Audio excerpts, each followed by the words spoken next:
शहनशीं पे तशरीफ़ फरमा अली जनाब अलहाज सैयद अहमद पाशा कादरी साहब रुकन असम्बली हल्के 4 मीनार हुकूमत उमूमी कुल मंजिल इत्तेहादुल मुस्लिमीन मेयर साबिक़ मेयर मंजिल बल्दिया हैदराबाद और रुकन कॉरपोरेटर हुसैन आलम जनाब बाखिर मंजिल इत्तेहादुल मुस्लिमीन के रफ़ा, अज़ीज़ दोस्तों और साथियों, पसे पर्दा बैठ कर सुनने वाली इज़्ज़त माँ मेरी माँ और बहनों, अस्सलामु अलैकुम रहमतुल्लाहि व बरकातुहू। सियासी रुदात जब भी लिखना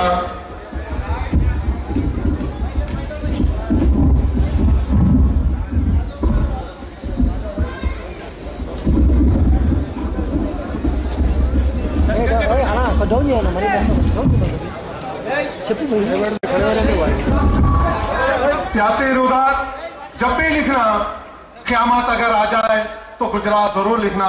अजीज दोस्तों, इलेक्शन का मौसम है, कोड ऑफ कंडक्ट लग चुका है कि हिंदुस्तान में मंजिल इत्तेहादुल मुस्लिमीन अल्हम्दुलिल्लाह हैदराबाद में जो हर गली हर कूचा हर शहर के हर वो घर में मंजिल इत्तेहादुल मुस्लिमीन, जैसा सब लोग जानते हैं मंजिल इत्तेहादुल मुस्लिमीन एक मुसलमानों की मताए अजीज है, वैसे हिंदुस्तान के हर शहर में हर जिले में हर रियासत में मंजिल इत्तेहादुल मुस्लिमीन आज कोई पराई जमात नहीं है। हिंदुस्तान के हर शहर के लोग मंजिल इत्तेहादुल मुस्लिमीन की शाख को अपने शहर में अपने ऑफिस खोलना चाह रहे हैं।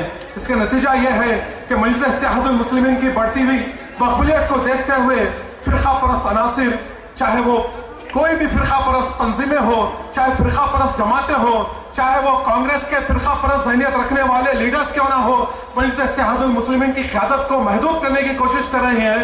वैसा ही मंजिल इत्तेहादुल मुस्लिमीन की क़यादत हिंदुस्तान के हर कोने में जानी और पहचानी जा रही है।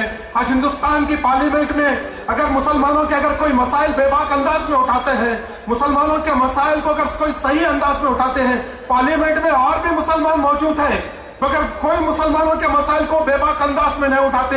आपके हमारे अर्दिल हसीस खायद हाली जनाब बैरिस्टर असदुद्दीन अवैसी साहब जो बेबाक अंदाज में मुसलमानों के मसाइल उठाते और मुसलमानों के मसाइल को हल करवाते पार्लियामेंट में है। वैसा ही नतीजा है हिंदुस्तान के मुसलमानों के ऊपर, चाहे वो आसाम क्यों ना हो, जहां आसाम में फिरका परस्त तंजीमें मुसलमानों के ऊपर जुल्म ज्यादती करते हैं, तो वहां पर बैरिस्टर असदुद्दीन अवैसी साहब पहुंच जाते हैं। जब मालेगांव में बम धमाका होता है तो सबसे पहले बैरिस्टर असदुद्दीन अवैसी साहब पहुंच जाते हैं। चाहे गुजरात के फसादात क्यों ना हो, सबसे पहले आपकी हमारी क़यादत बैरिस्टर असदुद्दीन अवैसी साहब वहां मौजूद हो जाते हैं। मुजफ्फरनगर का फसाद क्यों ना हो, सबसे पहले बैरिस्टर असदुद्दीन अवैसी साहब पहुंच जाते हैं। इशरत जहां का इनकाउंटर क्यों ना हो, सबसे पहले आप उसके जनाजे में शरीक हो जाते हैं। कहने का मकसद यह है कि आपके हमारे अजीज कायद सबसे पहले मुसलमानों के ऊपर जब जुल्म होता है, मुसलमानों को जहाँ दबाया जाता है, मुसलमानों के ऊपर जुल्म के पहाड़ जहाँ तोले जाते हैं, तो सबसे पहले बैरिस्टर असदुद्दीन अवैसी साहब पहुंच जाते हुए। वहीं आंध्र प्रदेश के अंदर जहाँ कहीं नाकानी सूरत हाल होती हो, जहाँ कहीं कुछ मसले मसाइल होते हो, चाहे वो लॉ एंड ऑर्डर का प्रॉब्लम हो, जब पुलिस की जुल्म ज्यादती क्यों ना हो, जब पुलिस वाले जुल्म करते मासूम मुसलमानों के ऊपर, चाहे वो मसला क्यों ना हो, फिरका परस्त अनासिर जहाँ मुसलमानों के अमन अमान की फिजा को खराब करने की कोशिश करते हैं, जहाँ अमन अमान की फिजा को बेहतर करने की कोशिश करते हैं, जब फसाद बर्पा होता है, तो सबसे पहले मंजिल इत्तेहादुल मुस्लिमीन के एमएलए अकबरुद्दीन अवैसी साहब मौजूद होते हैं। सबसे पहले पाशा कादरी साहब मौजूद हो जाते हैं, कॉर्पोरेटर्स आ जाते हैं, मंजिल इत्तेहादुल मुस्लिमीन के सरगर्म कारकुन मौजूद हो जाते हैं। कहने का मकसद यह है कि इलेक्शन आ रहा है, जो आज ताकत है, नला कुत्ते गए हैं मुसलमानों, आज जो ताकत हमारी यहाँ मौजूद है, हम एक ताकत और मौक़िफ़ रखते हैं हैदराबाद और आंध्र प्रदेश के अंदर। हमारा एक मौक़िफ़, एक मुस्तहकम क़यादत है यहाँ पर, मुसलमानों की एक मजबूत क़यादत है। तो इसका नतीजा यह है कि हिंदुस्तान के हर कोने में मंजिल इत्तेहादुल मुस्लिमीन की क़यादत को तलब किया जा रहा है। तो कहने का मकसद यह है कि आने वाले दिनों में पोलिंग होने वाली है, तो मेरा भाई आप बताइए यहाँ का मुकामी असम्बली कब आता है? आपके हमारे पर जब जुल्म होते हैं, जब पुलिस का जुल्म हो वो नहीं आता। हमारे आप बरकी और आबरूसानी के यहाँ कोई मसाइल होते हैं तो उसको कोई दिलचस्पी नहीं है। यहाँ के एमपी को कोई मसाइल से, मुसलमानों के मसाइल से दिलचस्पी नहीं है। 4 साल 5 साल पहले जब इलेक्शन हुआ तो यहाँ का एमपी आया था, वोट किया था, मुसलमानों, मासूम मुसलमानों, खयूर मुसलमानों, ताकतवर मुसलमानों, तुम्हारी ताकत अखियार को मत दो, तुम अपनी ताकत से मुसलमानों को मजबूत करो। तुम्हारी ताकत से मंजिल इत्तेहादुल मुस्लिमीन की ताकत में इजाफा होता, तुम्हारे एक वोट से मंजिल इत्तेहादुल मुस्लिमीन में इजाफा होता। यहाँ का मेंबर ऑफ पार्लियामेंट कभी कभार इफ्तार की पार्टी में टोपी पहन के आता और एक तो फोटो डलाता और हम खुश हो जाते। नहीं मेरे भाई, उसको आने नहीं देना। उससे कहना उससे कि तू 4 साल में हमारे क्या मसाइल हल करा है। तेरा जो पार्लियामेंट का जो बजट आता है, तेरा जो फंड आता है, बताओ है मुसलमानों, तुम्हारे गली कुचों में कितने लाख इस्तेमाल करा है उन्हें। उसको एहसास ही नहीं है मुसलमानों के मसाइल का। हैदराबाद के मेंबर ऑफ पार्लियामेंट, आपके हमारे सदर जो संसद रत्न अवार्ड मिलता है, 584 मेंबर ऑफ पार्लियामेंट में टॉप 3 में टॉप 4 में मंजिल इत्तेहादुल मुस्लिमीन की क़यादत आती है। तो बताओ मुसलमानों, तुम्हारे एक एक कोर्ट से जब रुकन असेंबली सिकंदराबाद का जब मुंतखब होगा तो यहाँ के मसाइल होंगे। हमारे मसाइल की हमारे को फिक्र होती है, अखियार को फिक्र नहीं होती।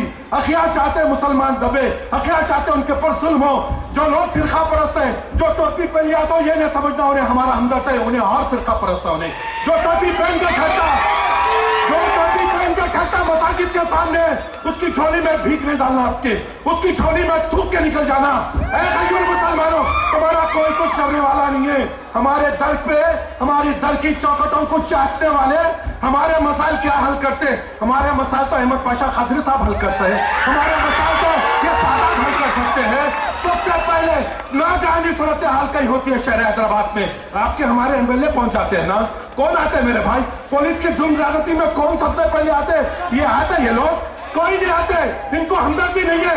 मुसलमानों को और फोन करके बोलते हैं कि इनको गिरफ्तार करो और इनके ऊपर केस बुक करके रिमाइंड करो। मासूम बच्चे, 10th क्लास का बच्चा, 9th क्लास का बच्चा, मैं झूठ नहीं कर रहा हूं, कोई जज्बाती तकरीर नहीं कर रहा हूं, ये बात हकीकत है। 9th क्लास का बच्चा, 8th क्लास का बच्चा ड्रेस में है, पुलिस स्टेशन के लॉकअप में है। ये अहमद पाशा खादरी साहब 2 बजे तक बैठ के छुड़ा के लाते हैं। कहने का मकसद ये है, एक एमपी है, संसद रत्न अवार्ड मिलता है। अगर सिकंदराबाद का एमपी मंजिल इत्तेहादुल मुस्लिमीन की वोटों से जब मुंतखब होगा, मंजिल इत्तेहादुल मुस्लिमीन जब मुंतखब करेंगे, आपके वोट से मुंतखब होगा, याद रखो बैरिस्टर सदरुद्दीन ओवैसी के साथ, ओवैसी साहब के साथ एक एमपी, हमारा एमपी उनके साथ बाजू बैठेगा। बाजू बैठ के कम से कम एहतजाज बुलंद करेगा पार्लियामेंट में। जब फिरका परस्त तंजीमें वहां मौजूद है, शिवसेना वहां मौजूद है, आरएसएस मौजूद है, बजरंग दल मौजूद है, हिंदू वाहिनी के लोग मौजूद है, सब फिरका परस्त है। आपका मेरा बहादुर खायद, आपका मेरा निग्गर खायद ऐसे फिरका परस्तों की मौजूदगी में चीफ मिनिस्टर गुजरात को जंगली जानवर कहता है। याद रखो मुसलमानों, हम यहाँ तकरीर करते नहीं, पार्लियामेंट में भी वैसा ही बयान करते हैं। अकबरुद्दीन ओवैसी साहब जो चीफ मिनिस्टर, साबिक चीफ मिनिस्टर था नरेंद्र चंद्रबाबू नायडू, उसने कहा था कि मेरा 9 साल दौर, आप सुनिए मेरे भाई, ये बात गौर से सुनिए, हमारी इस सरजमीन पे हम हुकूमतें किए, हम इस सरजमीन पे हम हमारे आपोजदाद पे हुकूमतें किए हैं। निजाम के 200 साल दौर को चंद्रबाबू नायडू कहता है कि मेरा 9 साल दौर उससे बेहतर है। बताओ मुसलमानों, कहां से बेहतर रहता? ये फिरका परस्त चीफ मिनिस्टर, इसकी मौजूदगी में, इसकी हुकूमत में बैरिस्टर असदुद्दीन ओवैसी साहब के ऊपर गोलियां चलते हैं, लाठीचार्ज होता है शहरान पे, तो कौन आते हैं? कौन आते हैं? कोई नहीं आते मेरे भाई। आपकी दुआएं थी, अल्हम्दुलिल्लाह उन्होंने सेहतियाब होकर फिर आपकी खिदमत के लिए मैदान में आ गए। भाई आने वाले इलेक्शनों में, आने वाले दिनों में मुनाफिकों को यहाँ आने नहीं देना। भीख मांगने आएंगे, उनकी झोली में थूक दो तुम। वोट नहीं देना, वोट मंजिल इत्तेहादुल मुस्लिमीन को उम्मीदवार को देना है। हल्के पार्लियामेंट सिकंदराबाद से अब आप लोग आयत कर लो। मैं बड़े अदबन, बड़े इल्तिमास के साथ, मेरी माँ बहनों, इज्जत मारी मेरी माँ बहनों जो पर्दा नशीन है, मैं उनसे पुरखुलूस से इल्तिमास करता हूँ, बड़े अदब से के साथ कहता हूँ, मेरी माँ बहनों एक दिन निकलिए, आपका एक वोट, मेरी बहन आपका एक वोट, मेरी माँ आपका एक वोट। माँ मुजफ्फरनगर की माँ बहनें पुकार के कह रही है कि मंजिल इत्तेहादुल मुस्लिमीन की क़यादत को और मजबूत करो। गुजरात की बहनें पुकार कर कह रही है कि मंजिल इत्तेहादुल मुस्लिमीन की क़यादत करो। आज याद रखो मेरे भाई, मंजिल इत्तेहादुल मुस्लिमीन खिदमत की बुनियाद पे वोट मांगती है। चाहे मुतंगी की मस्जिद का शहीद करने का मसला क्यों हो, सबसे पहले ठहर के वहां पर मस्जिद को दोबारा तामीर करा के आते हैं। ये आपके हमारे अहमद पाशा खादरी साहब की मौजूदगी वहां थी।